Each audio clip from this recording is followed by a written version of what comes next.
A very good morning to all of you. So my dear students, आज हम हैं lecture 23 में और हम इससे प्रीवियस लेक्चर में लैटिस तक डिस्कस कर चुके हैं. सो आज हम देखेंगे कुछ प्रॉपर्टीज लैटिस की कि क्या क्या ये प्रॉपर्टी होल्ड रखता है. ठीक है, सबसे पहले फिर से रिकॉल कर लेते हैं क्या है lattice. Lattice is an structure, ऐसी स्ट्रक्चर जो पार्शियली ऑर्डर्ड सेट. देखिए दो चीजें हैं, पहली बात एक पार्शियली ऑर्डर्ड सेट और उसके बाद लैटिस. तो कुछ पार्शियली ऑर्डर्ड सेट लैटिस बना लेंगे और कुछ नहीं बनाएंगे. तो जैसे हमने कल देखा था कि ये पार्शियली ऑर्डर्ड सेट लैटिस भी है, लेकिन ये भी एक पार्शियली ऑर्डर्ड सेट है जो नॉट लैटिस है. तो जरूरी नहीं है सब पार्शियली ऑर्डर्ड लैटिस बनाए. सो जो पार्शियली ऑर्डर सेट लैटिस बनाएंगे उन्हें क्या रखना पड़ेगा, लीस्ट अपर बाउंड और ग्रेटेस्ट लोअर बाउंड हर पेयर के लिए, जो कि मैंने कल कैलकुलेट भी करके दिखाया था, इसलिए मैंने ये वाली टेबल रब नहीं की है. अब चलते हैं कि जो ये लोअर बाउंड और अपर बाउंड जीएलबी रखेगा तो हम क्या कहें उन्हें. सिंस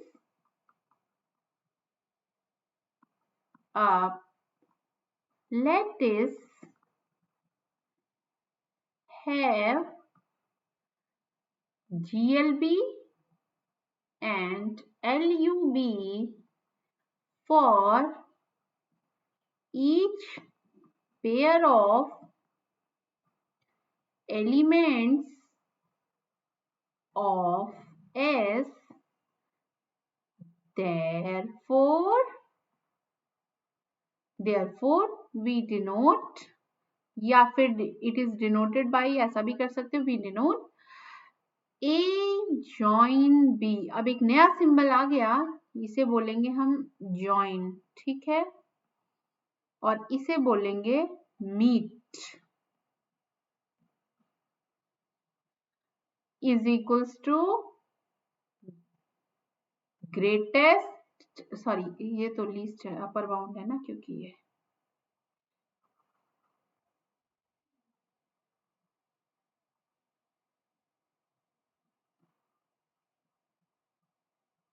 बार बार जीएलबी लिखने का कोई झंझट नहीं. अब इसे लिखोगे आप least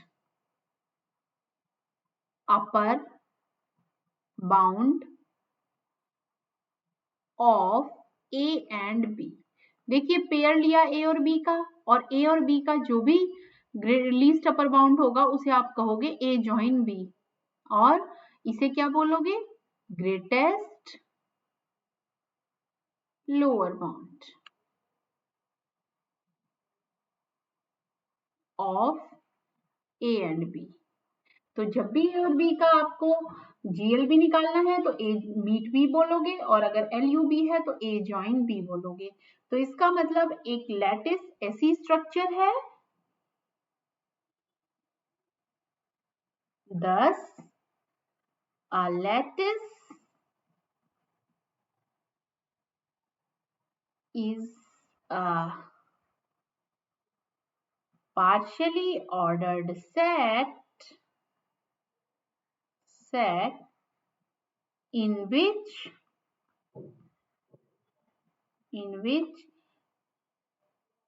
A join B and A meet B exists for all AB in S. Her AB pair के लिए एक ऐसा पार्शियली ऑर्डर्ड सेट S है जिसमें हर पेयर के लिए A join B मिल जाए और A meet B. तो इसका मतलब ज्वाइन का मतलब अभी बताया LUB है, और जब भी ऐसे सिंबल लगा हुआ दिखेगा, क्योंकि अब हम सारी प्रॉपर्टी इन सिंबल के ऊपर देखेंगे, बार बार लिखते रहते तो ये बहुत ही टिपिकल जॉब होती. तो अब इसे जहां भी ऐसा मिलेगा V लिखा हुआ उसे अपर बाउंड क्योंकि बड़ा होता है ना तो V ऊपर से खुला हुआ है, लोअर बाउंड नीचे वाला होता है इसलिए नीचे से ओपन है. ठीक है, तो इसलिए आप अब ऐसे याद रख सकते हैं. ठीक है, so this is a partially ordered set in which A join B and A meet B exist. अब देखिए A join B और A meet B का थोड़ा सा एनालिसिस कर लेते हैं. देखिए ए जॉइन बी क्या है, A join B is equals to और इज ग्रेटेस्ट, हर बार ग्रेटेस्ट लिखा जा रहा है,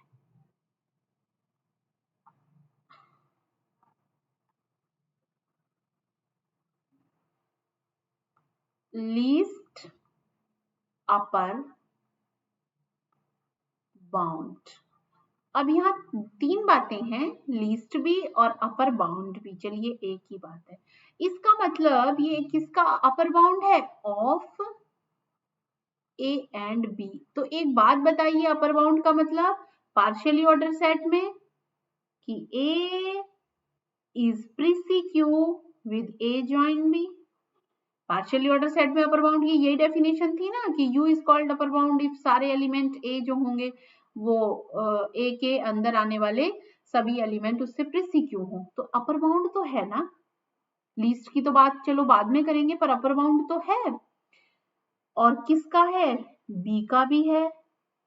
तो ऐसा आप जब भी A जॉइन B कुछ लिख रखा हो तो ये याद रख लीजिएगा। अभी मैं इसे दूसरे बॉक्स में भी कर देती हूँ कि ये आपके लिए याद रखने वाली बात है कि जब भी मुझे A जॉइन B दे दिया गया हो तो इसका मतलब है ये A का भी अपर बाउंड है और B का भी अपर बाउंड है। दूसरे बॉक्स में भी बंद कर दिया गया है, ठीक है। नेक्स्ट अब आप देख लें ऐसे ही सेम, A मीट देयरफॉर ऐसा लिख लेते हैं, ठीक है। A meet B is what, greatest lower bound of A and B। इसका मतलब है A और B का ये मीट है और ये जॉइन, जॉइन का मतलब अपर बाउंड, तो इसका मतलब ये लोअर बाउंड तो है ना। लोअर बाउंड का मतलब है A और B इससे आगे है, ये नीचे है ऐसे डायग्राम में। इसका मतलब दिस इज प्रीसीक्यू, ये इसके सबऑर्डिनेट है दिस। तो मतलब लोअर बाउंड तो होगा ही ना कम से कम। तो ये भी एक बॉक्स में, जब भी हमें ए जॉइन बी और ए बीट बी की सारी प्रॉपर्टी कुछ प्रूफ करनी पड़ेंगी लैटिस में, तो इस बात का आप ऑटोमेटिकली यूज कर सकते हैं, कोई देगा नहीं इस बात को, ये आप इसकी डेफिनेशन से मिल रही हैं आपको, ठीक है।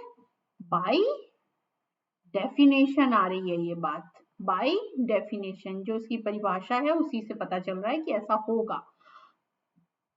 अब आपको जहां कहीं भी निकालना हो, देखिए ये जॉइन का मतलब सिंबल से यूज कर रहे हैं, इसका ये मतलब नहीं है कि जॉइन कोई ऑपरेशन हो गया।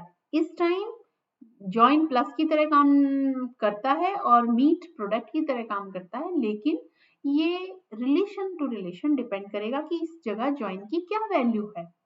ओके, सो फॉर एग्जाम्पल अगर आपने, चलिए लैटिस में जब क्वेश्चन कराऊंगी तो मैं बताती रहूंगी कि इसमें ज्वाइन क्या है, क्योंकि जब डिविजिबिलिटी का रिलेशन ले रहे हो तो उसमें एलसीएम और जीसीडी काम करते हैं। ऐसे एलसीएम तो पढ़ा ही है ना आपने, तो वहां चलिए अब प्रॉपर्टी पढ़ लेते हैं पहले, फिर कोई लैटिस का एग्जाम्पल करेंगे तो उसमें हम, वैसे हमने पिछले अभी क्वेश्चन में निकाला ही था ए बी, ए जो अगर यहाँ तो ए बी सी डी की फॉर्म में लिखा गया है, पर अगर ये ऐसे लिखा होता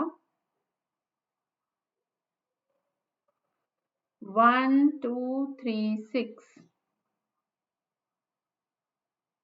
ये दिया गया लेटिस, तो इसमें इसका 1 और 2 का ज्वाइन क्या है 2, 2 और 3 का ज्वाइन क्या है 6, 2 1 और 6 का ज्वाइन क्या है 6, 3 और 6 का ज्वाइन क्या है 6, 3 और 6 का मीट क्या है 3।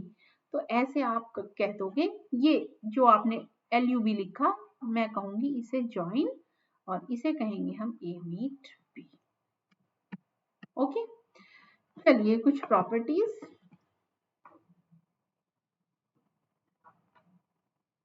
एक अब ये वाली जो प्रॉपर्टीज हैं ये थ्योरम के रूप में प्रूफ करने के लिए आती हैं आपको। For,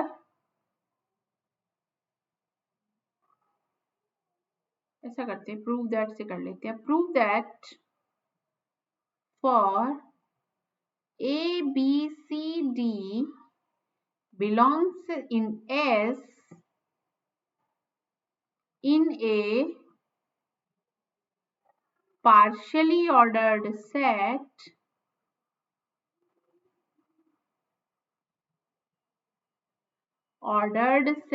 S with precq if A is precq with B and C is precq with D, then A join C is precq with B join D and A meet C is precq with B meet D. ये आपको दो proof करने हैं, ठीक है। तो अब क्या दिया गया है, देखिए A रिलेटेड टू B है, C रिलेटेड टू D है, तो इसका मतलब जब भी A B में रिलेशन होगा उनके बीच एक H है, पार्शियल ऑर्डर रिलेशन वाली। ये हमें नहीं पता कौन सा R है, बस हमें तो ये दे दिया।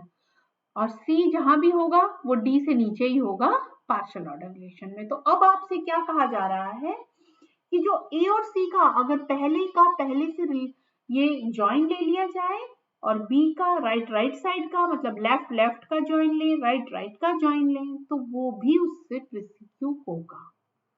सेट में ऐसे क्वेश्चन करते हो ना आप कि अगर A is the subset of B and C is the subset of D, तो A union B is subset of B union D, और A intersection C is a subset of B intersection D। ऐसे question करते हैं हम, ये बिल्कुल वैसे ही question है, ठीक है। चलिए शुरू करते हैं।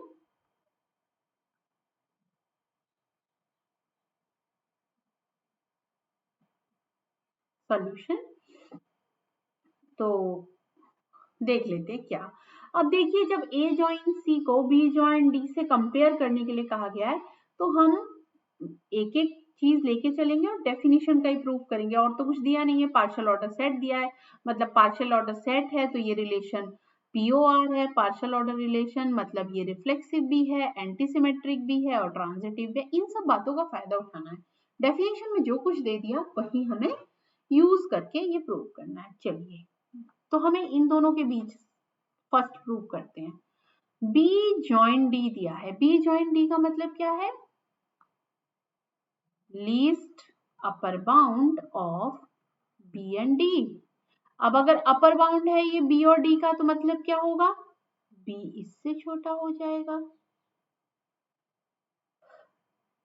B जॉइन D से, और D किससे प्रिसिक्यू हो जाएगा, B जॉइन D से।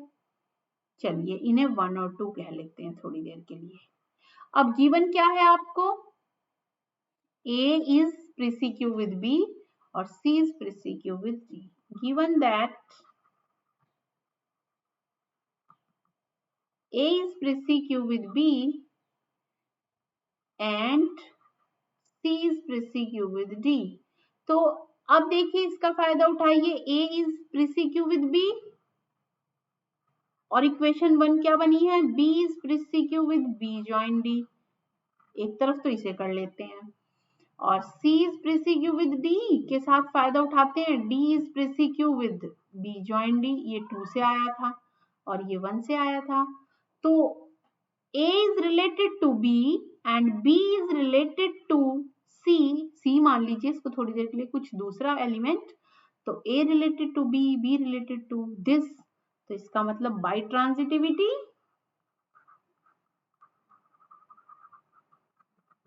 ये क्या हो रहा है, क्या यहाँ लिख नहीं पा रहे हैं, कुछ गड़बड़ हो रही है, ठीक है। By transitivity A is precq with B join D। अच्छा इसमें भी ऐसे ही करिए, क्योंकि हम ट्रांजिटिविटी में ये करते हैं ना, A related to B and B related to C, then A related to C, तो C is related to B join D। तो इसका मतलब क्या हो गया, अब हमारे पास एक दो नई इक्वेशंस आ गई। चलिए क्या आ गया है अब, A is related to B join D and देख लेते हैं C is related to B join D। तो अब इस बात से क्या कंक्लूजन निकलेगा ये देख लेते हैं, ये इसको इक्वेशन नंबर 3 मान लेते हैं। ठीक है, नाउ वी नो दैट, अब एक बात हमें पता है, क्योंकि हमें देखिए प्रूफ के अकॉर्डिंग भी चलना पड़ेगा। आपको क्या डिमांड है प्रूफ में, our objective is to prove A join C is related to B join D, तो इसका मतलब जॉइन में रिलेशन चाहिए, तो A join C के बारे में कुछ प्रिडिक्शन करते हैं। A join C होता क्या है, A join C is what, least upper bound of A and C। Okay, तो A एंड C का अगर अपर लीस्ट अपर बाउंड है, इसका मतलब कम से कम अपर बाउंड तो है, अपर बाउंड है तो प्रीसीक्यू रिलेशन में होगा, और अगर C के साथ है तो ये ऑब्वियसली, ये तो पता ही है हमें, ये भी होगा। लेकिन अब हम कैसे बात करें कि ये, अब देखिए ये इससे रिलेटेड है, ये इससे भी रिलेटेड है। अब हमारे पास बात आती है इस डेफिनेशन की, this is the least upper bound, means least कौन सा वाला है, लीस्ट का मतलब छोटा वाला कौन है, A join C, तो बड़ा वाला कौन हुआ, B में join D। बात समझ में आ गई, इसे यहां लिखने की भी जरूरत नहीं थी, बस इतना पता होना चाहिए। इसे लिखने की जरूरत तो बिल्कुल थी, क्योंकि तब आप ये ना देख पाते कि हाँ,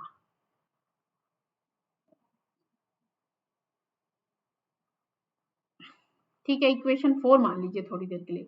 अब आप सोचेंगे कि एक नंबर, ये सपोज करो A इज इक्वल्स टू 1 है और B C is equals to 5 है, तो आप कह रहे हो कि मैडम 1 तो 3 से भी छोटा है और 1 तो 4 से भी छोटा है, लेकिन अब हमें ये नहीं पता चल रहा इन दोनों में छोटा कौन है। जैसे यहाँ तो पता चल गया आपको कि 1 रिलेटेड टू 3 है, 1 4 से भी छोटा है, तो 3 तो 4 से भी छोटा है, लेकिन इनमें छोटा कौन है पता कैसे चलेगा, क्योंकि ये लीस्ट है। अभी तो आप डेफिनेशन बता के आए हो कि A join C is the least, since क्योंकि A join C is least is the least upper bound, तो इसका मतलब जो भी दूसरा अपर बाउंड मिला है वो उससे बड़ा होगा। इसका मतलब A join C या तो B join D के बराबर है या इससे छोटा है, क्योंकि लीस्ट है ना, तो लीस्ट तो छोटा वाला ही होगा ना, तो छोटा इधर होगा। ठीक है, तो ये आ गया आपका प्रूफ जो आप करना चाहते थे। ठीक है, अब नेक्स्ट को भी प्रूफ कर लेते हैं, मीट वाली प्रॉपर्टी को, हेंस प्रूव्ड। ठीक है, दूसरी प्रॉपर्टी आप क्या चाहते हैं, A meet C is related to B meet D। चलिए प्रूफ कर लेते हैं सेकेंड पार्ट। अब A join C is the greatest lower bound. आपको तो पता है ना कि ये ग्रेटेस्ट लोअर बाउंड है, ग्रेटेस्ट भी है और लोअर बाउंड भी है। तो लोअर बाउंड, पहले तो लोअर बाउंड का ही फायदा उठा लेते हैं कि ये इतना तो होगा ना कि कम से कम लोअर बाउंड वाली प्रॉपर्टी को होल्ड कर रहा होगा। चलिए इसके लिए इसको, अब क्योंकि 4 इक्वेशन यूज हो गई, एक ही क्वेश्चन है तो मैं 5th कह देती हूँ इसे। अब जरा वापस चलिए, दिया हुआ क्या था कि A is related to B, C is related to D, तो फिर से वही काम करते हैं, A join C is related to A और गिवन क्या है, A is related to B, ये गिवन है। ठीक है, और आप एक तरफ कह रहे हैं A join C is related to C and C is related to D, ये गिवन है आपका। ठीक है, अब इन दोनों से क्या कंक्लूजन निकाल सकते हो, देखो A related to B, B related to C, this implies A related to B। एक ये मिल गया और दूसरा यहां से क्या मिला, A join C is related to D। तो अब एक ये इक्वेशन आ गई आपके पास, अब एक ये इक्वेशन आ गई, ठीक है। इन दोनों को मिला के अब देख लेते हैं क्या, ये तो क्लियर हो गया ना, बाई ट्रांजिटिविटी आ गई, ये तो by transitivity, by transitivity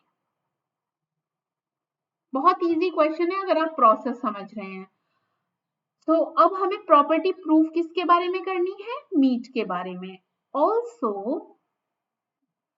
B meet D is the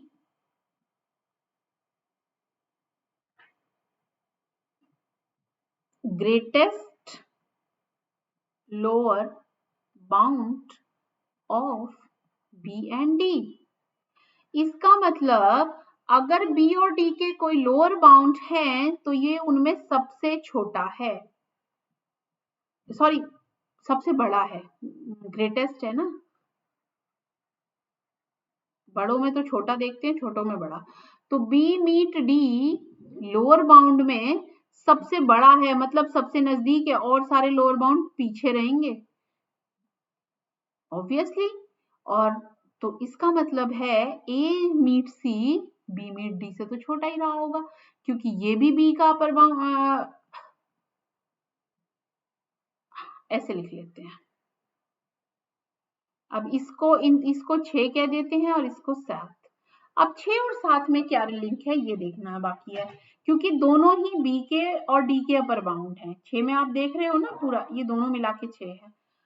तो अब सपोज करिए ये वैसी सिचुएशन है कि 5 भी छोटा है 6 से और 7 बड़ा है, अच्छा इनकी बात कर रहे हैं ना, सॉरी 4 भी छोटा है 6 से, लेकिन 4 और 5 में क्या लिंक है हमें ये देखना है।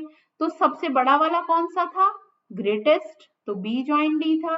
इसका मतलब है ए मीट सी तो बी मीट डी से भी छोटा रहा होगा, क्योंकि ये तो बड़ा है ना ग्रेटेस्ट होने की वजह से, तो ये बड़ा रहेगा ए मीट सी से। तो ये भी प्रूव्ड हो गया। सो ऐसी प्रॉपर्टी हमें ए ज्वाइन दो एलिमेंट्स के ज्वाइन पे और मीट पे प्रूफ करनी है। तो आई होप आपको ये ज्वाइन का कंसेप्ट समझ आया होगा, इसीलिए मैं आज एक ही प्रॉपर्टी प्रूफ करा रही हूँ, सो दैट आप इसकी एक बार प्रैक्टिस कर लें, और कोई डाउट होता है इसीलिए मैंने इसको थोड़ा स्लो एक एक प्रॉपर्टी कराऊंगी, सो दैट आप बिल्कुल अंडरस्टैंड कर सकें, there should not be any problem in the concept. So आज के लिए इतना ही, be regular and try to do the practice over the questions